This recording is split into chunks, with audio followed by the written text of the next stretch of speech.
بوونەوەی ئەمڕۆ لەسەر داوای فەرمی بەڕێز جەنابی سەرۆکی هەرێمی کوردستان بۆ هەڵسەنگاندنی ئەو بارودۆخەی کە ناوچەکە بە گشتی و عێراق بە تایبەت و بە تایبەتتریش هەرێمی کوردستان پێدا تێپەڕ دەبێت. تەوەرەکانی بریتی بوون لە تەوەری یەکەم باسکردنی چوونیەتیەک خستنی توانەکانی ناوخۆییمان و بۆ ئەوەی کە لە پرسە نیشتیمانی و چارەنووسازەکان هەموو لایەنەکان بە ئۆپۆزیسیۆن و بە دەستەڵاتەوە لەسەر ئەم پرسانە ڕاوێژ لەگەڵ یەکتری بکەین و یەک هەڵوێستی بەرامبەر ئەو پرسانە بنوێنین و دەربارەی ئەم بابەتە کوبوونەوە سەرجەم ئامادەبوانی بەڕێز بە پێویستیان زانی کە ئەم کوبوونەوەانە بە شێوەیەکی دەوری بە ڕێکوپێکی و سکرتاریەتێک کاروبارەکانی ڕێک بخات و ئەجندای تایبەت بە خۆی هەبێت و لە هەر کاتێک بارودۆخێکی پێویستیش بخوازیت ئەم کوبوونەوەانە ئەنجام دەدرێن.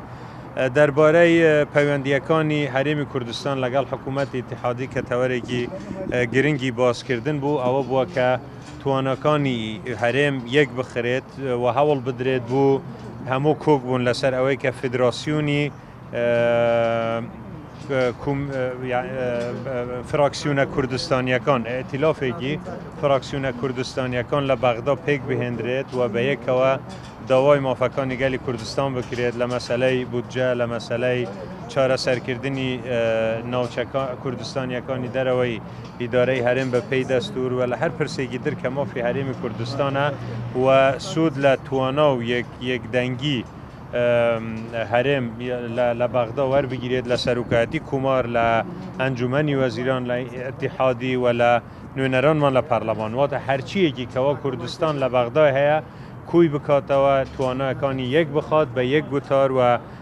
لەژێر چوارچێوەی فیدراسیۆنێکی یاخود ئێتیلافێکی یەکگرتووی با بڵێنی فراکسیۆنەکانی کوردستانی ئەم کارە بکات. و دەربارەی دۆخی شەڕ لە ناوچە و دۆخی ئاڵۆزی با بڵێن سووریا هەڵسەنگاندنێکی واقعیانە بوو ئەم دۆخە کرا و هەمومان کۆک بووین هەموو ئامادەبووان کۆک بوون لەسەر ئەوەی کە پاراستنی بەرژەوەندیەکانی هەرێمی کوردستان و سەرۆکایەتی هەرێمی کوردستان وەکو قەوارەی یاسایی وەکو دامەزراوەی یاسایی و دەستوری و شەرعی و نیشتیمانی هەرێم ببیتە شوێنی کوکەرەوەی سەرجەم بیرروبووچوونەکان و کوبوونەوە داوای کرد کە هەموو توانەکانی هەرێم بخرێنە گەڕ بۆ ئەوەی هەرچی زووە حاڵەتی شار لەو ناوچەیە کوتایی پێبێت و دەرەنجامەکانی شار هیچ شتێک چارەسەر ناکات داوای چارەسەری ئاشتیانە و گرتنەبەری ڕێگای گفتوگو و زامنکردنی مافی سەرجەم پێکهاتەکانی کە لە ژێر هەڕەشەی شاردان لە هەر شوێنێکی کە هەبێت و هەروەها تاکیدیش لەوە کرایەوە کە هەرێمی کوردستان ئامادەی خۆی دەربڕیوە لەوەی کە بە هەموو شێوەیەک توانە دیبلۆماسیەکانی خۆی و توانە سیاسیەکانی خۆی و حتا توانە مرۆیەکانیشی بخاتە گەڕ بوو هاوکاریکردنی ئەو دۆخەی کە ئێستا لە سووریا و لە ڕۆژئاوادا هەیە. سپاس.